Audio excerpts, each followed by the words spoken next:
You know, when you go out on stage and you go on tour and you meet people, and you know, with emails now, you can people who are listening to your music can get in contact with you, and you see the things they write. It's got nothing to do with, you know, it's like, and it's them who really matters. You know what I mean? It's not the writers who write for a couple of magazines. It's not really important.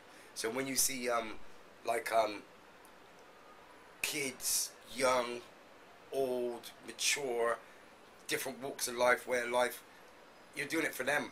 You know what I mean? So you realize it's not really real. So, for instance, if I read something about myself now, and usually half of it is bullshit, half of it is bullshit.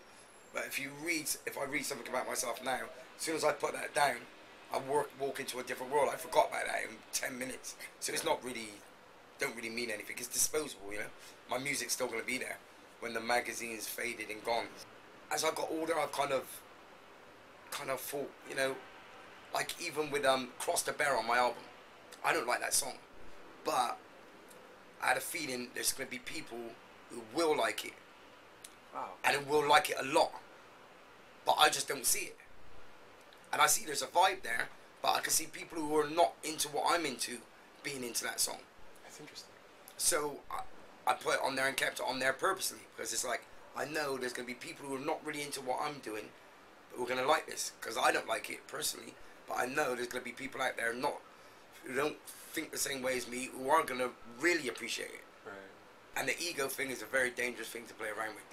Ego will get you quicker than coke, quicker than heroin, quicker than drugs, drink.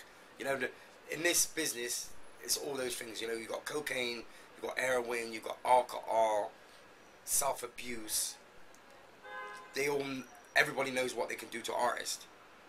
The ego, just as dangerous as all of those. When you start taking yourself too seriously, well, I always remember, now it's my turn.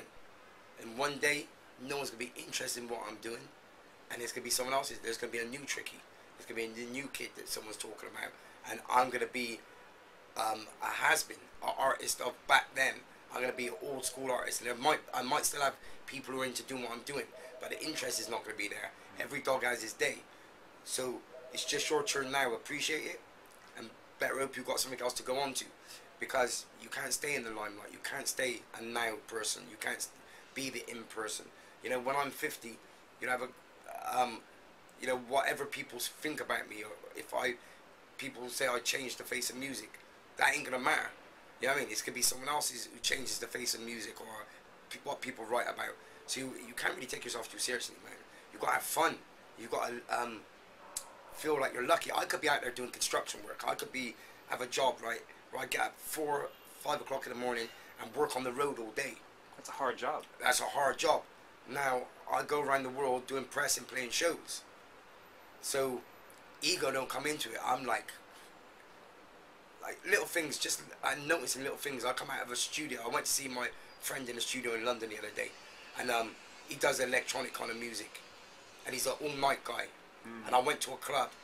And about 5 o'clock in the morning, I went to the studio and we smoked weed, drunk some whiskey and hung out. And then come out of there about 8 o'clock in the morning, and there was this old guy, while we were going to this nice little cafe, there was this old guy fucking beating up the road, working, and I just felt bad. I'm like, how come I'm in this position, and he's like 60 in that position, with a family he's trying to feed and stuff. Stuff like that, I still remember all the time. So, ego, don't even come into it. It's like, fucking, I'm lucky to be doing this, man.